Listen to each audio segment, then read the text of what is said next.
Hi friends, வணக்கம். Welcome to லித்து பாப்பா channel. கீரை வடை எப்படி செய்யலாங்கிறத பார்க்கலாம் வாங்க. ஒரு டம்ளர் அளவுக்கு கடலைப்பருப்பை ஒரு 3 மணி நேரம் நல்லா இதை ஊற வச்சு எடுத்துக்கணும். ஊற வச்சதை நல்லா தண்ணி இல்லாமல் நல்லா அதை வடிகட்டி எல்லாத்தையும் மிக்ஸி ஜாரில் கொஞ்சம் கொஞ்சமாக சேர்த்துக்கலாம்.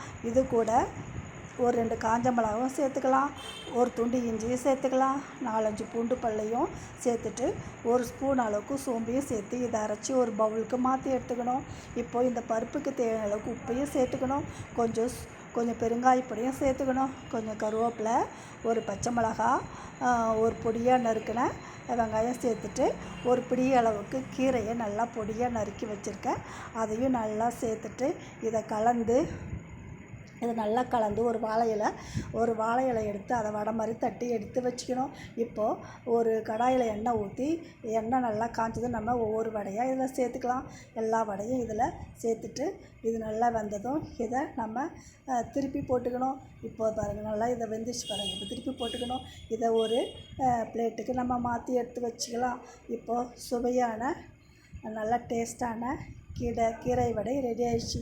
இங்கே பாருங்கள், எல்லா வடையும் நம்ம ஒரு பிளேட்டுக்கு மாற்றிக்கலாம். நீங்களும் இதேமாதிரி செஞ்சு பாருங்கள். இது ரொம்ப நல்லாயிருக்கும், ரொம்ப ஹெல்த்தியானதும் கூட.